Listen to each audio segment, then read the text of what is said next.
Today I'm here with Robert Dilts, who is the pioneer of NLP, and you're the pioneer, and you're the movement of NLP, which has contributed to so many people's lives and so many people's success. It's really exciting to be with you here today. It's been a pleasure to be on that journey, and that is what my life is about, is to enhance the lives of others so that they can really live their dreams. Absolutely. And so many people are searching to find their dream and then to act on their dream. And I spend a lot of time, as we were talking about, Robert, with entrepreneurs in Europe and talking to them about their mindset and about thinking big. And what role do you think mindset plays in a person's success? I think mindset is the essence of success. I think if you don't have the mindset, you're not going to succeed. So that's number one. For me, in the work that I do, I usually talk about the sort of 7 strategies of success. Strategy number 1 is mastering optimal mindset. Strategy number 2 is then setting a compelling future. So you've got to direct that mindset towards a future. Strategy number 3 is then the ability to move into action, right? Start acting on it. Strategy number 4 is to really build powerful partnerships. Strategy number 5 is transform obstacles, which you'll find strategy. And strategy number 6 is being able to do what we would call make in-course corrections. Mm-hmm. And then strategy number 7 is what I would call inner alignment towards what you're doing. But all of that depends on mindset. Mm-hmm. And I distinguish mindset from personality. You don't have to have any particular personality, right? Sometimes people think, to be successful you have to be an extrovert, or you have to be something. Mm-hmm. And to me, mindset is different than your personality. Very different kinds of personalities can share a successful mindset. And I think, I'm sure as you would agree, that it begins with being able to open your filters to think big enough.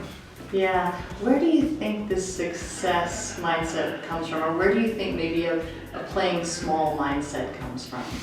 Well, I think there are a lot of things. I mean, as somebody who does neuro-linguistic programming, it comes from our programming, and that programming comes from many different places. It can come from your family, it can come from your local area, it can come from your culture, obviously. That's a major factor in many people's mindset.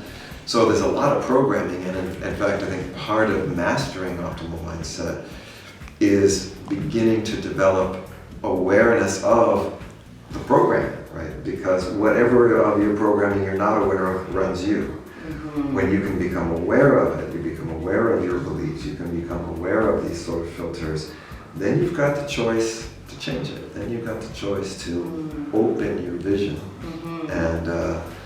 and magic starts to happen.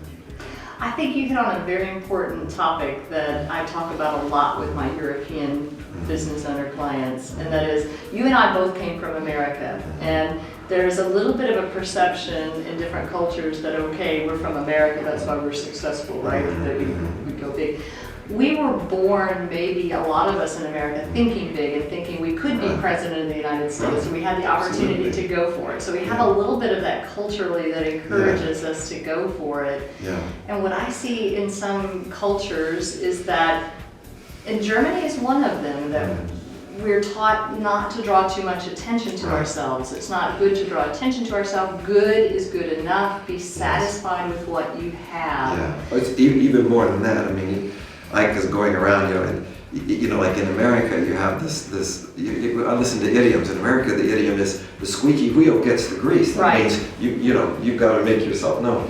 Whereas in other places, like you have the so-called tall poppy. The tall poppy's cut the first. The nail that's sticking up is hit the hardest. Yeah, that's actually it's not even that it's neutral. It's not even be happy with what you have. It's don't try to do anything that is out of the ordinary. That is beyond what others are doing. So I definitely think that is a mindset that needs to be overcome. And I think, but as you were saying though, I grew up in the Silicon Valley. I mean, that was just the norm. It wasn't even special to the big, or Yeah. it's just what you do. And what I think is, it's not that we're from America that makes the difference. It's that we just grew up with this mindset that happens to be part of that culture, or at least the culture from which we came. So it's not about being American or being German or being French. And I work all over Europe, and I work with businesses and I work with entrepreneurs. And I think that it's absolutely a first step is just to recognize, number one, we are more than our programming. All of us can be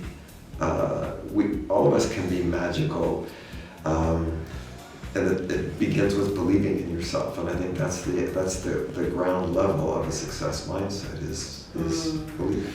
Yeah, and a lot of times, because of the way we were raised or the culture that we're in, there's a lot of belief systems that are deeply ingrained that take some time to overcome that.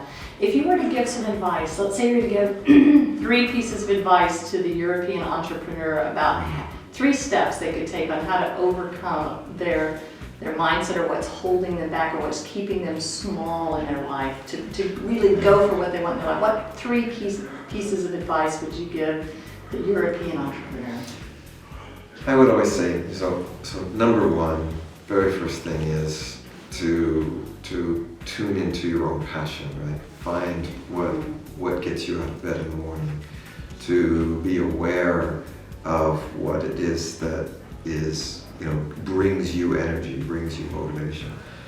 Then number 2, look out there and realize that most of the limitations that you might see are not actually out there in the world, right? So be aware that we have these filters, and so I guess the advice is aware, right? Realize that there are these programs. I mean, unfortunately for most people, that kind of programming is like the water that the fish swims in. It's just the water we swim in, so we're It's not our internal aware. programming. Right? So when you can kind of jump out of the water and see it, then you can realize, hey, there's a lot more out there. And then I think number 3 would be, in some ways, to find your circle of support, your circle of sponsors. That is, people who believe in you. Interestingly, I was saying those. I was actually just thinking about the so-called 3 jewels of Buddhism. The first is that they say there's the Buddha, the Dharma, and the Sangha. And the Buddha means, it's just a symbol that means the best of yourself. The Dharma is your passion, right? Your purpose. And the third is your Sangha, which is the team of support that helps you to be the best of yourself and follow your purpose.